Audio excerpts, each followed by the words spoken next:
கண்ணியத்திற்கும் மிகுந்த மரியாதைக்கும் உரிய பெரியோர்களே, பாசத்திற்குரிய மூமின்களே, முஸ்லீம்களாக இருக்கக்கூடிய நாம் பொதுவாகவே நாம் சந்திக்கிற எல்லா விஷயங்களிலும் அல்லாஹுவின் அருளும் பரக்கத்தும் நிறைவாக வேண்டும் என்று விரும்புகிறோம்.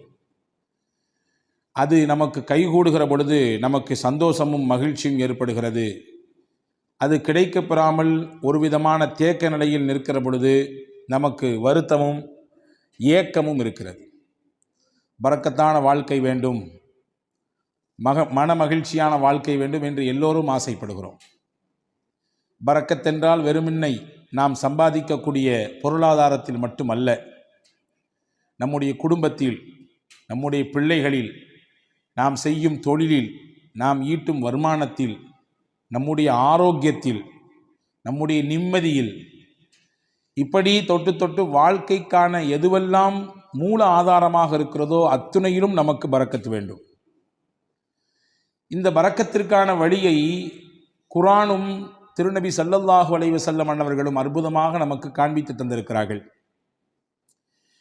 அல்லாஹ் அல் குர்ஆனிலே நபிகள் பெருமானார் ஸல்லல்லாஹு அலைஹி வஸல்லம் அன்னவர்களுடைய அந்த இஸ்ரா என்கின்ற பயணத்தை அறிமுகப்படுத்தும் பொழுதே சொன்னான், சுபஹானல்லதி அஸ்ரா பி அப்திஹி, இரவோடு இரவாக தன்னுடைய அடியாரை அல்லாஹ் அழைத்து சென்றான். மஸ்ஜிதுல் ஹராம் இலல் மஸ்ஜிதில் அக்ஸா, ஹரமிலிருந்து அக்ஸா பள்ளி வாசல் வரை, பாலஸ்தீனத்தில் இருக்கக்கூடிய பைத்துல் முகத்தஸ் வரை அழைத்து சென்றான். அவன் தூய்மையானவன் என்று சொல்லிவிட்டு பைத்துல் முகத்தஸிற்கு இருக்கக்கூடிய மிக முக்கியமான சிறப்பம்சத்தை அங்கே கோடிட்டு காட்டுகிறான். அல்லதி பாரக்னா ஹவுலா, பைத்துல் முகத்தஸ் என்கின்ற அந்த பள்ளிவாசல் எப்படிப்பட்டது என்றால் அதனை சுற்றியும் நாம் அல்லாஹ்வாகிய நாம் பரக்கத் செய்திருக்கிறோம்.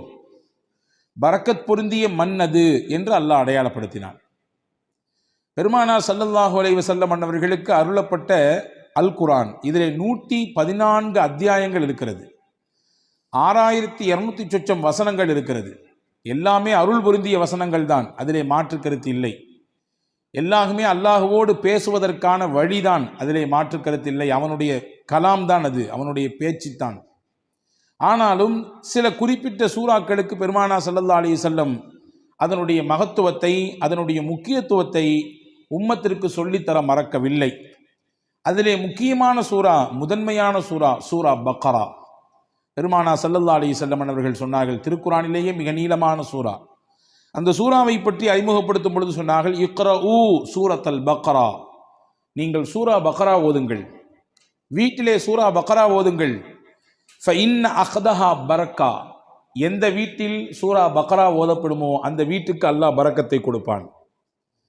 அதை எடுத்துக்கொண்டவர், சூரா பக்ராவை ஓதக்கூடியவர் பரக்கத்தான பெருவாழ்வு வாழ்வார். தர்க்குஹா ஹஸ்ரா, அதை ஓதாமல் விட்டு விடுபவர் உள்ளபடியே அதனுடைய அருளும் அதனுடைய மகத்துவமும் தெரிந்ததற்கு பிறகும் அதை தொடாமல் இருக்கக்கூடியவர், அதற்கு ஓதுவதற்கான என்ன முயற்சியையும் எடுக்காமல் இருக்கக்கூடியவர் உள்ளபடியே கை செய்தத்திற்குரியவர் தான் என்று பெருமானார் ஸல்லல்லாஹு அலைஹி வஸல்லம் அடையாளப்படுத்தினார்கள். இப்போ சூரா பக்ரா ஓதுங்கன்னு சொல்லி விடலை, அதை ஓதுறதுனால பரக்கத் கிடைக்கும் என்று பெருமானார் ஸல்லல்லாஹு அலைஹி வஸல்லம் சொல்வதின் வழியாக பரக்கத் நம் வாழ்க்கைக்கு எவ்வளவு முக்கியமானது என்பதை சொல்லித் தருகிறார்கள். எனவே தான் மக்காவிலிருந்து மதீனாவுக்கு ரசூலுல்லாஹ் வருகிறார்கள். ஹிஜ்ரத் என்ற பயணத்தின் ஊடாக மக்காவில் ஏகதேசம் வாழ்வின் 80% கழிந்து போனது. மிச்சம் இருக்கக்கூடிய 20% அந்த வாழ்க்கையினுடைய காலகட்டம் மதீனாவிலே அல்லாஹ் ஏற்பாடு செய்திருந்தான். ஹிஜ்ரத் என்ற பயணத்தின் வழியாக மதீனாவுக்கு வந்தார்கள். வந்த உடனே ஒரு துவா செய்தார்கள். மதீனா மண்ணுக்கு வந்தவுடன் ஒரு துவா செய்தார்கள். என்ன துவா கேட்டிருப்பார்கள் நினைக்கிறோம்? இங்கே எங்களுக்கு வாழ்வதற்கான இடத்தை கொடு, எங்களுக்கான அரசியல் சூழலை சரியாக்கி கொடு, எதிரிகளின் அச்சத்தை குறைத்து கொடு என்றெல்லாம் கேட்டார்களா? என்ன கேட்டார்கள்? ஹதீஸிலே வருகிறது, அல்லாஹும்ம ஜஅல் பில் மதீனத்தி லிஃபை மா ஜஅல்த பில் மக்கா மினல் பரக்கா. யா அல்லாஹ், உன்னுடைய ஆலயம் பைத்துல்லா இருக்கக்கூடிய மக்காவிற்கு எந்த பரக்கத்தை நீ கொடுத்திருக்கிறாயோ அதில் 2 பங்கை எனக்கு மதீனாவிலே கொடு என்று கேட்டார்கள்.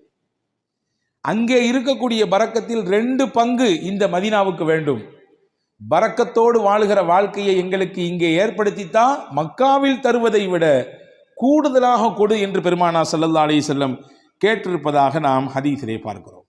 எனவேதான் ஒவ்வொரு நாளும் ஒவ்வொரு தொழுகையிலும் அல்லாஹ்விடத்திலே நாம் தெரிந்தோ தெரியாமலோ கேட்டுக்கொண்டே இருக்கிறோம் பரக்கத்தை. நாம் உணர்ந்திருக்கிறோமா?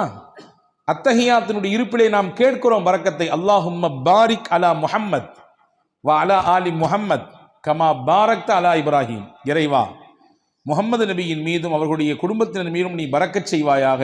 இப்ராஹிம் நபிக்கும் அவருடைய குடும்பத்திற்கும் எப்படி பரக்கச் செய்யதாயோ அதே போன்று என்று அல்லாஹ்விடத்திலே நபிகளை முன்வைத்து நாம் கேட்கிறோம். அவர்களுக்கு செய் என்றால் அதன் வழியாக எங்களுக்கும் கொடு என்று அர்த்தம். பரக்கத் என்பது வாழ்க்கையிலே தவிர்க்க முடியாத ஒன்று. பரக்கத்தான வாழ்க்கையை தான் நாம் எல்லோருமே ஆசைப்படுகிறோம். அந்த பரக்கத் நம்முடைய வாழ்க்கையில், நம்முடைய நிம்மதியில், நம்முடைய ஆரோக்கியத்தில், நம்முடைய தொழிலில், நாம் கை வைக்கக்கூடிய காரியங்களில் நிறைவாக கிடைக்கப் பெறும் பட்சத்திலே மன நிறைவான ஒரு வாழ்க்கையை நாம் அனுபவிப்பதாக நாம் உணரலாம். அதை பெறுவதற்கான வழிகள் என்ன என்பதை குறித்துத்தான் நாம் இங்கே பார்க்க போகிறோம் இந்த ஜும்மாவினுடைய உரையின் ஊடாக. அனஸ் இப்னு மாலிக் ரலியல்லாஹு அன்ஹு சஹாபாக்கள் ரொம்ப முக்கியமான சஹாபி.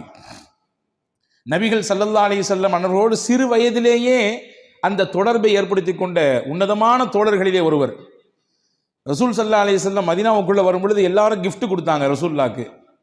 இந்த அம்மா அனஸ் ரலியல்லாஹுடைய தாயார், அவங்க பேர் உம்மு சுலைம் ரலியல்லாஹு தஆலா அன்ஹா. அந்த அம்மாட ரசூலுல்லாஹ் கொடுக்கறதுக்குன்னு பெருசா ஒன்றும் இல்லை. 10 வயசு ஃபுல்லாக அனஸ் தான் இருந்தாங்க. அனஸ் ரலியல்லாஹு கையை பிடிச்சி கடகடன்னு எடுத்து கூட்டு போய் பெருமானா ஸல்லல்லாஹு அலைஹி வஸல்லம் கிட்ட ஒப்படைச்சிட்டு சொன்னாங்க, யா ரசூலுல்லாஹ் ஹாதிமுக்க அனஸ். எல்லாரும் கிஃப்ட் கொடுக்குறாங்க, என்கிட்ட கொடுக்கறதுக்கு இல்லை, என் புள்ள தான் இருக்காரு, இவரை கொடுத்துட்டேன் உங்களுக்கு. இவரை கொடுத்துட்டோம்னா என்ன பொருள்? இவர்தான் உங்களுக்கான ஊழியர், பணியாளர், நீங்கள் இடும் கட்டளையை செய்யக்கூடியவர். இவரை நீங்கள் வைத்து பயன்படுத்தி கொள்ளுங்கள். உங்களுக்கு பல விதங்களிலே இவர் பயன்பாட்டை கொடுப்பார். உங்களுடைய காரியங்களிலே இவரை வைத்து நீங்கள் வேலை வாங்கி கொள்ளுங்கள் என்று சொல்லிட்டு சொன்னாங்க. என் பிள்ளைய கொடுத்துட்டு நான் உங்கள்ட்ட எதிர்பார்க்கிறது வேற ஒன்றும் இல்லை, அவருக்கு நீ துவா செய்யணும், நீங்க அவருக்காக வேண்டி துவா செய்ய வேண்டும். நான் கடந்த வார ஜும்மாவிலேயே சொன்னேன் இல்லையா, ஒருவர் துவா செய்யுங்கள் என்று சொல்லிவிட்டால் உடனடியாக நாம் என்ன செய்ய வேண்டும்? பாரக்கல்லா என்று துவா செய்து விட வேண்டும். பாரக்கல்லா என்று முதல் கட்டமாக துவா செய்து விட வேண்டும். அதற்கு பிறகு அவரை குறித்து ஞாபகம் வந்தால், அவர் எது குறித்து உண்டான துவாவை நம்மிடத்திலே முன்மொழிந்தார், எந்த சிக்கலுக்காக வேண்டி கேட்டிருக்காரு, எந்த பிரச்சனைக்காக வேண்டி கேட்டிருக்காரு என்று தனிப்பட்ட முறையில் நமக்கு நினைவு இருந்தால் அதை சொல்லி அல்லாஹ்விடத்தில் கேட்பது, இது மிக உயர்ந்த பண்புகளில் ஒன்று. அதனால் கிடைக்கக்கூடிய பலன் என்ன என்பதை கடந்த வார ஜும்மாவிலே நான் உங்களுக்கு ஞாபகப்படுத்தியிருக்கிறேன். இப்போ ஹஸரத் ரசூலுல்லாஹி ஸல்லல்லாஹு அலைஹி வஸல்லம் இடத்திலே உம்மு சுலைம் ரலியல்லாஹு தஆலா அன்ஹா தன்னுடைய பிள்ளையை ஒப்படைத்து விட்டு சொன்னார்கள், உதுஉ, இவருக்கு துவா செய்யுங்கள், அவ்வளவுதான். இவருக்கு நீங்கள் துவா செய்யுங்கள், அது மட்டும் போதும், வேற எதுவும் எனக்கு எதிர்பார்ப்பு இல்லை. உடனே ரசூலுல்லாஹ் துவா செஞ்சாங்க, அனஸ் ரலியல்லாஹு துவா செஞ்சாங்க. என்ன செஞ்சிருப்பாங்க? யா அல்லாஹ் நல்ல நீல ஆயிலை கொடு, அல்லது நிறைய இவருக்கு என்றெல்லாம் கேட்பதற்கு முன்னால் பெருமானார் செய்த துவா, அல்லாஹும்ம பாரிக் ஃபி உம்ரி, யா அல்லாஹ் இவர் ஆயிலே நீ பரக்கச் செய்வாயாக, நீண்ட ஆயிலை கொடுப்பாயாகன்னு கேட்கல, இவர் ஆயில்ல நீ பரக்கச் செய்வாயாக. அல்லாஹும்ம பாரிக் ஃபி அவுலாதி, இவருக்கு நீ கொடுக்கக்கூடிய குழந்தை செல்வங்களிலே பரக்கச் செய்வாயாக. அடுத்து சொன்னாங்க, அல்லாஹும்ம பாரிக் லஹு ஃபீமா அதைத லஹு, இவருக்கு நீ என்னெல்லாம் கொடுக்கணும்னு நினைச்சிருக்கியோ எல்லாத்தையும் பரக்கத் செஞ்சிரு. இவர் ஆயில்ல பரக்கத் செஞ்சிரு, இவருடைய குழந்தை குட்டிகளில் பரக்கத் செஞ்சிரு, நீ என்னெல்லாம் இவருக்கு கொடுக்கணும்னு நினைச்சிருக்கியோ எல்லாத்திலும் நீ பரக்கத் செய்துவிடு என்று பெருமானார் ஸல்லல்லாஹு அலைஹி வஸல்லம் அவர்கள் துவா செய்ததாக நாம் ஹதீஸ்ல பார்க்கிறோம். நிறைய குடுன்னு கேட்கல, நீண்ட ஆயில நிறைய வயசு வாழணும் அப்படி கொடுன்னு ரசூலுல்லாஹ் கேட்கல, நீ கொடுப்பதில் நிறைந்த பரக்கத்தை கொடு என்று கேட்பதிலிருந்து நமக்கு புரிகிறது, வாழ்க்கையிலே நிறைய என்பதை விட பரக்கத்தான் முக்கியம். அதிகம் எண்ணிக்கை என்பதை விட குறைவாக இருந்தாலும் அதன் மூலம் கிடைக்கக்கூடிய பலன் பரக்கத்தாக இருக்க வேண்டும் என்பதுதான் முக்கியம் என்று நாம் இதிலிருந்து புரிந்து கொள்கிறோம். அந்த பரக்கத்தான வாழ்க்கையை பெறுவதற்கு ஒரு 8 அம்ச திட்டத்தை நான் இன்றைக்கு உங்களுக்கு நான் சொல்ல போகிறேன்.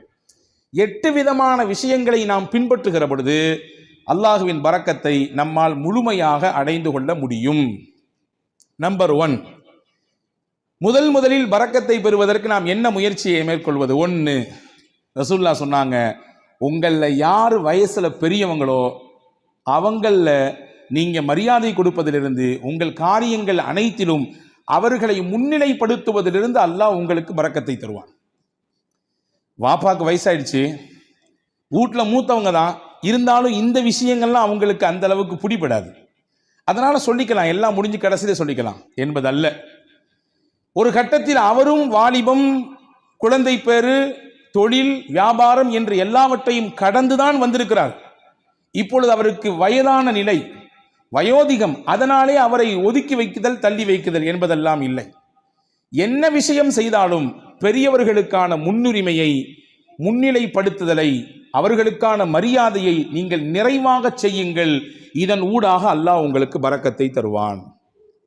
எந்த வீட்டில் பெரியவர்களுக்கு மரியாதை இருக்கிறதோ அந்த வீட்டிலே பரக்கத் இருக்கிறது என்று பொருள். எந்த வீட்டில் பெரியவர்கள் உதாசீனம் செய்யப்படுகிறார்களோ, வயதிலே மூத்தவர்கள் வேண்டா வெறுப்பாலோ அவர்கள் பராமரிக்கப்படுகிறார்களோ, அவர்களின் பேச்சுக்கும் அவர்களுடைய ஆலோசனைக்கும் முன்னுரிமை கொடுக்கப்படாமல் தள்ளி வைக்கப்படுகிறார்களோ, புரிந்து கொள்ளுங்கள், அங்கே பரக்கத் எடுபடுகிறது என்று பொருள். பெருமானா ஸல்லல்லாஹு அலைஹி வஸல்லம் அவர்களுக்கு ஒரு நாள் ஒரு அன்பளிப்பு வந்தது. ஒரு கிண்ணம் நிறைய பால். ரசூலுல்லாஹ் பொதுவாகவே தனக்கு கிஃப்ட் வந்துச்சுன்னா தான் பயன்படுத்துவாங்க. சில நேரங்களில் பக்கத்தில் இருக்கவங்களுக்கு கொடுத்து அதை பயன்படுத்த துவங்குவாங்க. அன்னைக்கு பால் வந்திருக்கு. தபரானி ஷரீஃபில் இந்த ஹதீஸ் வருகிறது. ரசூலுல்லாஹ் உட்கார்ந்துருக்காங்க. அந்த சைடில் பார்த்தீங்கன்னா சையதுனா அபூபக்கர் ரலியல்லாஹு அன்ஹு, சையதுனா உமர் ரலியல்லாஹு அன்ஹு, மூத்த சஹாபாக்கள், இஸ்லாத்தில் மிகப்பெரிய பங்களிப்பு ஆற்றியவர்கள், நபியோடு தங்கள் வாழ்க்கை முழுவதையும் அர்ப்பணித்த ஒரு உன்னதமான சஹாபாக்கள் 2 பேர் இருக்கிறாங்க.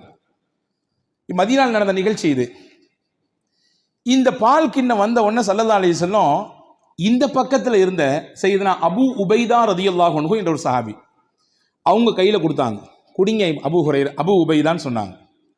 அபூ உபைதா ரலியல்லாஹு அன்ஹு கையில் பாலை வாங்கிட்டு ரசூலுல்லாஹையும் பார்க்குறாங்க, பக்கத்தில் இருக்கக்கூடிய அபூபக்கர் நாயகத்தையும் பார்க்குறாங்க, உமர் நாயகத்தையும் பார்க்குறாங்க. என்னடா இது, நபிக்கு ரொம்ப நெருக்கமானவங்க 2 பேரும் அங்கே இருக்க, நமக்கு ரசூலுல்லாஹ் கொடுக்குறாங்களே என்பதுதான் அவர்களின் பார்வையின் பொருள். பார்த்துட்டு ரசூலுல்லாஹ்ட்ட சொன்னாங்க, யா ரசூலல்லாஹ், அன்த அவுலா பிஹி மின்னி, இந்த பாலை முதலாக அருந்துவதற்கு என்னை விட நீங்கள் தான் தகுதியானவர்கள். ஏன்னா நான் சாதாரண அபூ உபைதா, நீங்க அல்லாஹ்வின் ரசூல் நீங்கள். எனவே நீங்கள் தான் இதை துவங்கி வைக்க வேண்டும். ரசூலுல்லாஹ் சொன்னாங்க, ஹுத் யா அபா உபைதா, எடுங்கள், குடியுங்கள் அப்படின்னு சொன்னாங்க. இப்போ 2ஆம் கட்டமாக அபூபக்கர் நாயகத்தை பார்க்குறாங்க, உமர் நாயகத்தை பார்க்குறாங்க. பார்வையின் அர்த்தம் என்ன? என்னை விட இஸ்லாமிய வருகையில் முதன்மையானவர்களாச்சே இவர்கள் எல்லாம், பங்களிப்பு செய்வதிலே முக்கியமானவர்களாச்சே இவர்கள் எல்லாம், அவங்க குடிச்சா நல்லா இருக்குமே என்ற பெருந்தன்மையான மனதோடு சையதுனா அபூ உபைதா ரலியல்லாஹு பார்க்கும் பொழுது ரசூலுல்லாஹ் அப்பவும் சொன்னாங்க, அபூ உபைதா நீங்க தான் குடிக்கணும், குடிங்கன்னாங்க. சையதுனா அபூ உபைதா ரலியல்லாஹு அன்ஹு குடிக்க துவங்கும் நேரத்திலே கையில் பக்கத்தில், வாய்க்கு பக்கத்தில் பால் கிண்ணம் போய்விட்டது. ஆனாலும் அவர்கள் மனம் ஏதோ ஒரு விஷயத்திற்காக வேண்டி மறுக்கிறது. கீழே கொண்டு வந்து சொன்னாங்க, யா ரசூலுல்லாஹ் நீங்க குடிச்சிட்டு தான் நல்லா இருக்கும். 3வது தடவையாக பெருமானா ஸல்லல்லாஹு அலைஹி வஸல்லம் அபூ உபைதா ரலியல்லாஹு இடத்திலே சொன்னார்கள், இஷ்ரப், அபூ உபைதா நீங்கள் குடியுங்கள். ஃபைன்னல் பரக்கத்த மஅ அகாபிரினா, பரக்கத் என்பது நம்மிலே யார் வயதிலே பெரியவர்களாக இருக்கிறார்களோ அவர்களிடத்திலிருந்து தான் துவங்குகிறது. இங்கே இருக்கும் நபர்களிலேயே வயதால் பெரியவர் நீங்கள். என்னை விட, அபூபக்கர் ரலியல்லாஹு விட, உமர் ரலியல்லாஹை விட வயதால் மூத்தவர்கள் நீங்கள் குடிக்க வேண்டும். அங்கிருந்து பரக்கத் கிடைக்க வேண்டும். ஃபமல்லம் யர்ஹம் சகீரனா வலம் யுஜல்ல கபீரனா ஃபலைஸ மின்னா, நம்மிலே சிறியவர்கள் மீது இரக்கம் காட்டாதவர்கள், பெரியவர்களுக்கான மூத்தவர்களுக்கான கண்ணியத்தை தராதவர்கள் நம் வழியை சார்ந்தவர்கள் இல்லை என்று பெருமானா ஸல்லல்லாஹு அலைஹி வஸல்லம் வார்த்தையோடு சொல்லி முடிக்காமல் அதை செயல்படுத்தியும் காண்பித்தார்கள். பரக்கத் எங்கிருந்து துவங்குகிறது? எந்த இடத்தில் மூத்தவர்களுக்கான மரியாதை இருக்குமோ, கண்ணியம் இருக்குமோ, அவர்களுடைய சொல்லுக்கான மிகச்சிறந்த அந்த புரிதலோடு அதை எதிர்கொள்ளக்கூடிய பக்குவம் இருக்குமோ, அங்கே பரக்கத்தும் இருக்கும். இதுக்கு நேர்மாறாக பெரியவர்கள் உதாசீனப்படுத்தப்படுவதும், அவர்களுடைய கண்ணியம் சீர்குலைக்கப்படுவதும், வேண்டா வெறுப்போடு அவர்களை அரவணைப்பதும் பராமரிப்பதும், அவர்களுடைய வார்த்தைகள் தூக்கி வீசப்படுகிற நிலையிலே வைக்கப்படுவதும் பரக்கத்தை எடுப்பதற்கான வழி என்று மார்க்கம் நமக்கு கற்றுத்தருகிறது. அப்போ முதல் விஷயம், 8 விஷயத்தில் முதல் விஷயம், பரக்கத்தான பெருவாழ்வு வாழ்வதற்கு மூத்தவர்களின் அந்த கண்ணியம் காக்கப்பட வேண்டும். 2வது, உறவுகளும் சொந்தங்களும் அரவணைக்கப்பட வேண்டும். அதிலே பரக்கத்து இருக்கிறது. உறவுகளையும் சொந்தங்களையும் அரவணைத்து வாழ்தல் தான் நமக்கு இஸ்லாம் காட்டி தந்திருக்கிற அற்புத வழி. பல நேரங்களிலே அதிலே பல பெருத்த சிக்கல்கள் இருக்கத்தான் செய்யும், சிக்கல் இல்லாமல் இல்லை. உறவுகளை திருப்திப்படுத்தி நிம்மதியோடு இணைந்து வாழ்வதிலே பல சிக்கல்கள் இருக்கத்தான் செய்கிறது, அதிலே மாற்று கருத்து இல்லை. ஆனாலும் அந்த சிக்கலையும் எதிர்கொண்டு விவகாரங்கள் ஏற்படுகிற பொழுது அதையும் மிகச்சரியாக கையாண்டு உறவை தன் கையிலிருந்து நழுவ விடாமல் பாதுகாத்து யார் இணைத்துக் கொள்கிறாரோ பெருமானார் சொன்னார்கள், பரக்கத்தான வாழ்க்கை அல்லாஹ் அவருக்கு கொடுப்பான். ரசூலுல்லாஹ்வுடைய ஹதீஸ் வந்திருக்கிறது. அனஸ் பின் மாலிக் ரலியல்லாஹு அறிவிக்கிறார்கள், மன் ஹப்ப அன் யுபஸத லஹு ஃபீ ரிஸ்கி, அல்லாஹ் இவருக்கு தரக்கூடிய ரிஸ்கிலே யாருக்கு நல்ல விசாலம் கிடைக்க வேண்டும் என்று ஆசைப்படுகிறாரோ, விசாலமான ரிஸ்க், அதாவது பரக்கத்தான ரிஸ்க் கிடைக்கும் யார் ஆசைப்படுறாரோ, நீண்ட ஆயுள் கிடைக்க வேண்டும் என்று யார் விருப்பப்படுகிறார்களோ, ஃபல் யஸில் ரஹ்மா, தன் சொந்தங்களையும் உறவுகளையும் அவர் அரவணைத்துக் கொள்ளட்டும், அதன் வழியாக அல்லாஹ் பரக்கத்தை தருவான். அப்ப இதுக்கு நேர் ஆப்போசிட் என்ன? உறவுகளும் சொந்தங்களும் யாருடைய மனதிலே ஒரு பெரிய விஷயமாகவே இல்லை. நான் நன்றாக இருக்கிறேன், என் குடும்பம், என் மனைவி, என் பிள்ளைகள் எல்லாம் சிறப்பா இருக்கிறோம், அண்ணன் எப்படி போனால் நமக்கு என்ன, மாமா எப்படி போனால் நமக்கு என்ன, உறவுகள் எப்படி போனால் நமக்கு என்ன என்கின்ற உணர்வு எங்கே வருகிறதோ அங்கே பரக்கத்தை எல்லாம் எடுத்து விடுவான். உங்களுக்கு ஒன்று தெரியுமா? 2 நபிமார்கள் சேர்ந்து துவா செய்தார்கள். ஒன்று மூசா அலைஹிஸ்ஸலாம், இன்னொன்று அவர்களுடைய சகோதரர் ஹாரூன் அலைஹிஸ்ஸலாம். யாருக்கு எதிராக துவா செஞ்சாங்க தெரியுமா? ஃபிரௌன் என்கின்ற சர்வாதிகாரிக்கு எதிராக துவா செஞ்சாங்க. உச்சபட்சமான சர்வாதிகாரத்தினுடைய உச்சாணி கொம்பில் இருந்து ஆட்டம் போட்டவன், ஆடியவன் ஃபிரௌன். அவனுக்கு எதிராக அந்த 2 நபிமார்களும் துவா செய்கிறாங்க. அந்த 2 நபியில ஒன்று ரசூல், மூசா அலைஹிஸ்ஸலாம் ரசூல்னு கட்டப்பட்டவங்க, உலுல் அஸ்முல கட்டுப்பட்டவங்க. 5 நபர்கள் உல் அஸ்மு, அதாவது உறுதிமிக்க மனமிக்கவர்கள் என்று குர்ஆன் சொல்கிறது 5 நபிமார்களே. அந்த 5 நபிமார்கள் ஒன்று செய்தனா மூசா அலைஹிஸ்ஸலாம். ரசூல் அல்லாஹுவோடு நேரடியாக பேசுவதற்குரிய வாய்ப்பை பெற்றவர்கள் செய்தனா மூசா அலைஹிஸ்ஸலாம். தனிச்சிறப்பு போய்கிட்டே இருக்கிறது. மூசா அலைஹிஸ்ஸலாம் பற்றி தனியாக ஒரு ஜும்மா பேசணும், அவ்வளவு இருக்குது செய்தி. அந்த மூசா நபியும் ஹாரூன் அலைஹிஸ்ஸலாமும் துவா செய்கிறாங்க ஃபிரௌன் என்ற கொடியவனுக்கு, சர்வாதிகாரிக்கு எதிராக. ஆனால் அவர்கள் செய்த துவா 40 வருஷத்துக்கு பிறகுதான் பதிலே கொடுக்கப்பட்டது. துவா செஞ்சு முடிச்சு 40 வருஷத்துக்கு பின்னாடி தான் ஃபிரௌனுக்கு அழிவு வந்தது. ஃபிரௌன் நைலிலே மூழ்கினான். ஏன் இந்த 40 ஆண்டு கால தாமதம்? நமக்கு இயல்பாக கேள்வி எழும். ஒரு நபி கேட்கிற துவா, நீங்களோ நானோ கேட்கிற துவாவே நாளைக்கு உடனடியாக கபூலாக வேண்டும் என்று நினைக்கும் பொழுது, அல்லாஹுவின் உயர்ந்த நெருக்கத்தை பட்ட 2 நபிமார்கள் கேட்கிற துவாவை 40 ஆண்டு காலம் தள்ளி போட்டான் அல்லாஹ். அதிலே பல காரணங்கள் இருக்கிறது. அதிலே முக்கியமான ஒரு காரணம் என்ன தெரியுமா? ஃபிரௌனிடத்திலே ஒரு நல்ல பண்பு இருந்ததாம். தன் உறவுகளை அவன் எப்பொழுதுமே சேர்த்து வைத்துக் கொள்வான். அவர்களுக்கானதை கொடுத்து கொண்டே இருப்பான், அவர்களை பராமரித்துக் கொண்டே இருப்பான். அல்லாஹ் நினைத்தான், இந்த பண்பில் இருந்தாவது அவனுக்கு ஏதாவது ஒரு சில நிமிடமாவது அவன் கொஞ்சம் ஒதுங்கி நம்மின் பக்கம் வரமாட்டானா என்று அல்லாஹ் எண்ணினான். எனவே அந்த வேதனையை கொஞ்சம் தள்ளி போட்டு கொண்டே இருந்தான். தள்ளி போட்டு 40 வருடங்களுக்கு பிறகுதான் இனிமேலும் இவன் திருந்துவதற்கு வாய்ப்பே இல்லை என்ற பொழுது அந்த நபிமார்களின் துவாவை ஏற்றுக்கொண்டு அவனுக்கு அழிவை கொடுத்தான். அப்போ இஸ்லாத்தின் மிகப்பெரிய விரோதியாக, அல்லாஹ்விற்கே சவால் விழுகிற இடத்திலே, உனக்கு நிகரானவன் நான் என்று சொல்லும் இடத்தில் இருந்த ஃபிரௌனுக்கே வேதனை தள்ளி போடப்பட்டது. எதன் காரணமாக? உறவை அவன் சேர்த்து கொண்டான், உறவை அவன் பிரியவில்லை, உறவுக்கானதை மிகச்சரியாக கொடுத்தான் என்ற ஒரு காரணத்திற்காக. அப்படி என்றால் அல்லாஹ்வுக்கு விரோதிலாம் நம்ம கிடையாது. அல்லாஹ்வுக்கு நேர் நிகராக நின்று சமமாக சண்டை போடுபவர்கள் கிடையாது நாம். அப்ப நம்மிடத்திலே இந்த உறவு பேணுதல் இருக்கும் பட்சத்திலே அல்லாஹ் பரக்கத்தான வாழ்வை அதன் வழியாக கொடுத்து விடுவான் என்பதை நாம் இங்கே கவனத்தில் கொள்ள வேண்டும். இது 2வது விஷயம். 3வது விஷயம் என்ன? யா அல்லாஹ் எனக்கு பரக்கத்தான வாழ்க்கையை கொடு என்று துவா செய்ய வேண்டும். துவா என்பது முக்கியமானது. அதை கொடு, இதை கொடு என்று, அவ்வளவு கொடு, இவ்வளவு கொடு என்பதை விட, யா அல்லாஹ் நீ எதை கொடுத்தாலும் பரக்கத்தாக கொடு, இப்படி கேட்டு பழக வேண்டும்.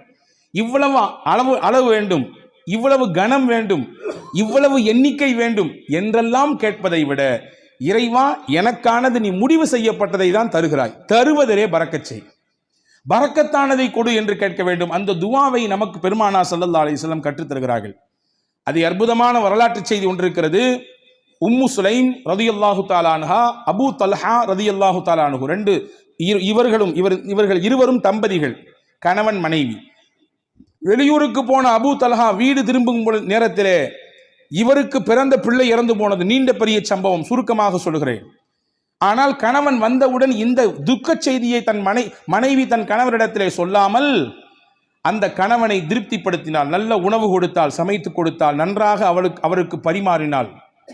இரவிலே அந்த கணவனின் திருப்தியோடு அவரை மிக சந்தோஷப்படுத்தினார் அந்த பெண்மணி. மகிழ்ச்சியாக அவர்களுக்கு அந்த இரவு தாம்பத்தியத்திலே கழிந்தது. அந்த நிலை முடிந்ததற்கு பிறகு அபூ தல்ஹா ரலியல்லாஹு இடத்திலே உம்மு சலமா ரலியல்லாஹு சொன்னாங்க, உங்களிடத்திலே யாராவது ஒருவர் ஒரு அமானிதம் கொடுத்து வைத்தார், கொடுத்தவர் வந்து திரும்பி கேட்டார்னா நீங்க கொடுப்பீங்களா மாட்டீங்களான்னு கேட்டாங்க. அபூ தல்ஹா சொன்னார், எப்படி கொடுக்காம இருக்க முடியும், கொடுத்தவர் கேட்டா திருப்பி கொடுக்கத்தானே செய்யணும். அவங்க சொன்னாங்க, அல்லாஹ் நமக்கு பிள்ளையை கொடுத்தான், அவனே எடுத்துக்கிட்டான். என்ன நிலை, இப்படி நான் வந்த உடனே இந்த செய்தியை சொல்லாம இப்படி நான் இப்பொழுது நான் அசுத்தமாக இருக்கும் நிலையில் இப்படி சொல்றியே, நாளை கால் நபி இடத்திலே நான் போவேன், இந்த செய்தியை சொல்லுவேன், என்ன ஏதென்று கேட்பேன் என்று ஹஸரத் அபூ தல்ஹா ரலியல்லாஹு அன்ஹு சொன்ன பொழுது மறுநாள் காலை விடிந்தது, நபி இடத்திலே போனார்கள், செய்தியை சொன்னார்கள். ரசூலுல்லாஹ் அங்கே ஒரு அழகான துவாவை செய்தார்கள். நேற்றிரவு நீங்கள் இருவரும் ஒன்று கூடினீர்கள், தாம்பத்திய உறவை வைத்துக் கொண்டீர்கள். அல்லாஹும்ம பாரிக் லஹுமா லகுமா ஃபி காபிரி லைலத்திகுமா, நேற்றிரவு நீங்கள் கூடிய கூடுதலிலே அல்லாஹ் பரக்கத் செய்வானாக, உங்களுக்கு மிகச்சிறந்த பகரத்தை தருவானாக. எந்த பொறுமையோடும் எந்த அல்லாஹ்வின் நம்பிக்கையோடும் உங்கள் மனைவி அப்படியான ஒரு நிலையை மேற்கொண்டார்களோ அதற்கு பகரமாக அல்லாஹ் உங்களுக்கு பரக்கத் செய்வான், சிறந்த சந்ததியை தருவான் என்று துவா செய்தார்கள். வரலாற்றிலே வருகிறது, அங்கே இருந்து பிறந்த பிள்ளை வாழ்வாங்கு வாழ்ந்தார்கள், செழிப்பாக வாழ்ந்தார்கள். கல்வி, பொருளாதாரம், வாழ்க்கையின் மேல்தட்டில் இருக்கும் விதத்திலே, எல்லோரும் பார்த்து போற்றும் விதத்திலே அந்த பிள்ளைகளின் வாழ்க்கை எல்லாம் இருந்தது. இதற்கு மூல முக்கிய காரணம் நாயகத்தினுடைய துவா. இப்போ துவா செய்யணும், யா அல்லாஹ் நீ கொடுப்பதிலே எங்களுக்கு பரக்கத் செய்வாயாக, என்ன கொடுத்தாலும் பரக்கத்தாக கொடுப்பாயாக என்று துவா செய்ய வேண்டும். இது பரக்கத்தான வாழ்க்கைக்கான 3வது அம்சம்.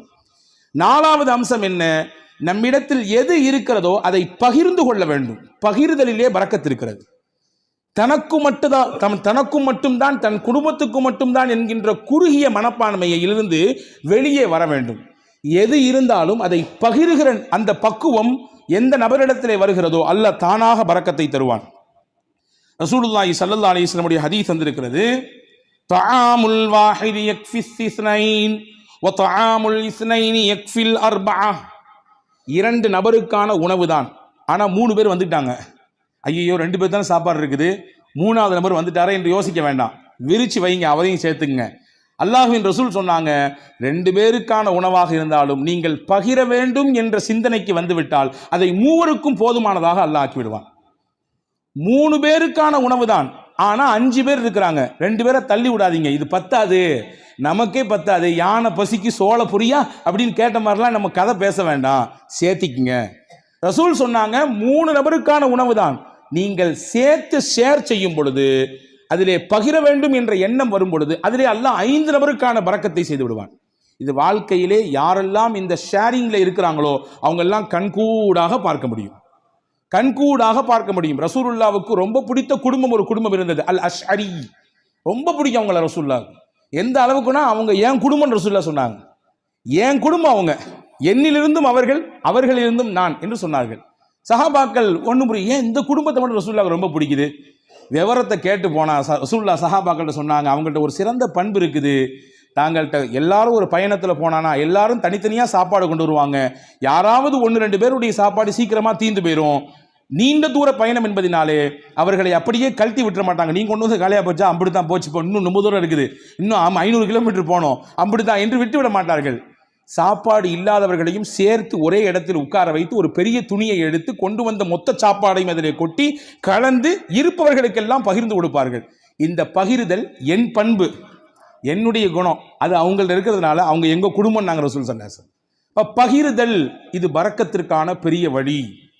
நம்மில எது இருக்கிறதோ அதை பகிர்ந்து கொள்வது. குடிப்பதற்கு இவ்வளவுதான் நீர், அதை பகிர்ந்து கொள்வது. உணவு இவ்வளவுதான் இந்த இடத்திற்கான விஷயம், பகிர்ந்து கொள்வது. எனக்கு மட்டும் வேணும், என் குடும்பத்துக்கு மட்டும் வேணும் என்று முன் தயாரிப்பு செய்து முன்னால் எடுத்து வைப்பதை விட இருப்பதை கொண்டு பகிர்வதனால் அல்லாஹ் பரக்கத்தை தருவான். இது 4வது வழி. 5வது பரக்கத்துக்கான முக்கியமான வழி, இன்னைக்கு நம்மள பல பேர் மறந்துவிட்ட விஷயம், சாப்பிடும் பொழுது எல்லாரும் சேர்ந்து உட்கார்ந்து சாப்பிடுங்க நாங்கள் சொல்லலாம். எல்லாரும் சேர்ந்து உட்கார்ந்து சாப்பிடுங்க, தனித்தனியா சாப்பிடாதீங்க. ஆனால் இன்னைக்கு காலப்போக்கில் வேக உலகத்தில் இருக்கிறோம் நாம், அதனாலே பல விஷயங்களை இழந்து விட்டோம்.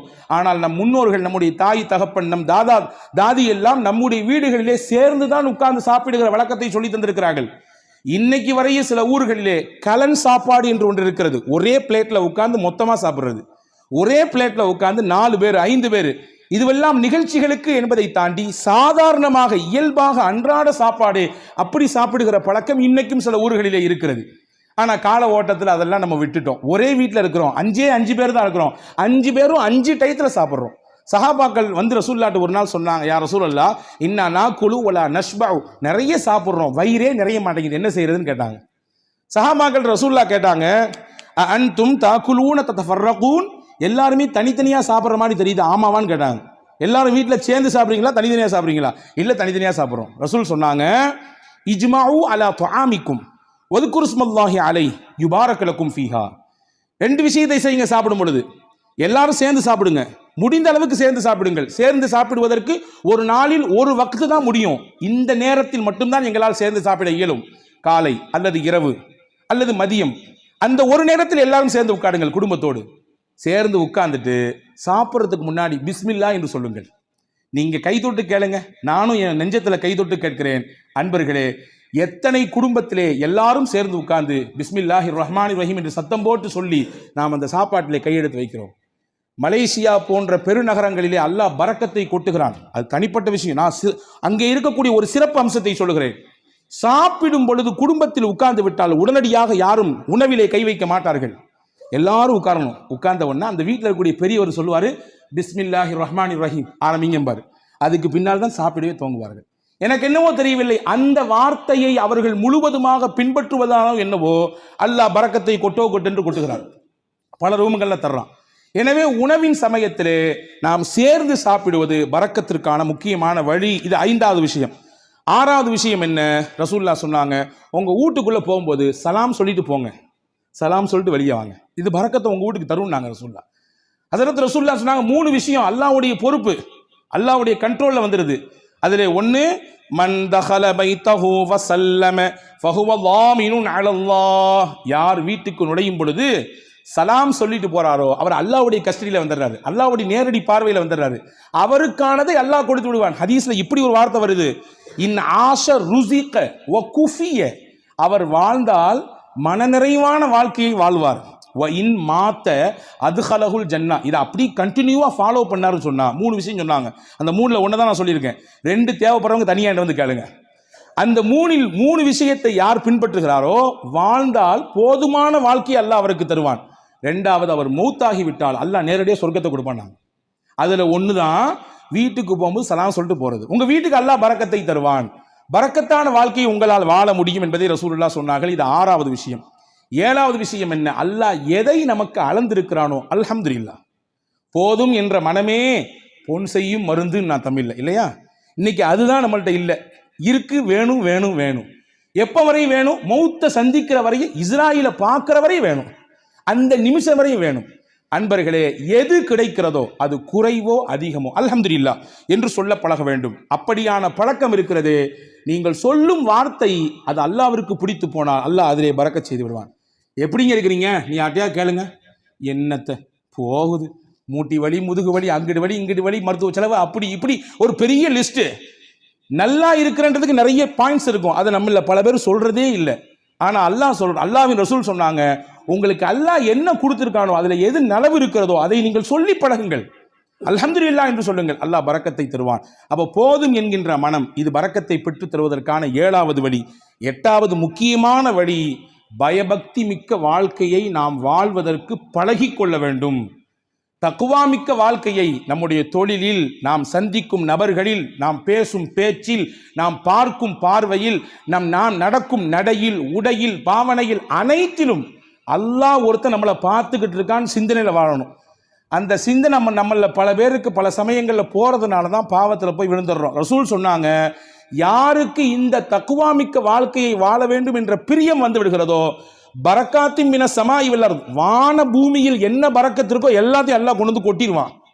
வான பூமியில் என்னென்ன பரக்கத்துகள் எல்லாம் உண்டோ மொத்தத்தையும் கொண்டு வந்து அவர்களின் காலுக்கு கீழே கொட்டி விடுவான் என்று பெருமானா ஸல்லல்லாஹு அலைஹி வஸல்லமுக்கு அல்லாஹ் சொன்னான். அப்போ இந்த 8 காரியங்களும் பரக்கத்தான செழிப்பான வாழ்க்கையை வாழ்வதற்கான வழிகள் என்று மார்க்கம் அழகாக கற்றுத்தருகிறது. வல்ல அல்லாஹ் அப்படிப்பட்ட மிகச்சிறந்த புரிதல் மிக்க வாழ்க்கையை வாழுகிற தௌஃபீக்கை அல்லாஹ் உங்களுக்கும் எனக்கும் எல்லா மக்களுக்கும் தந்தல் புரிவானாக.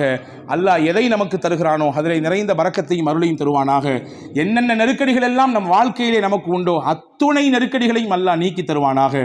நம்முடைய வாழ்வை அல்லாஹ் வசந்தமாக ஆக்கி தருவானாக. இருக்கக்கூடிய கஷ்டங்களை எதிர்கொள்ளக்கூடிய ஆற்றலை தந்து அதை மிக சீக்கிரமாக நம்மிடத்திலிருந்து வெளியாக்குவானாக என்ற உயர்ந்த துவாவோடு விடைபெறுகிறேன். வாஹிர் தாவானா அல்ஹம்துலில்லாஹி ரப்பில் ஆலமீன். அஸ்ஸலாமு அலைக்கும் வரஹ்மத்துல்லாஹி வபரகாத்துஹு.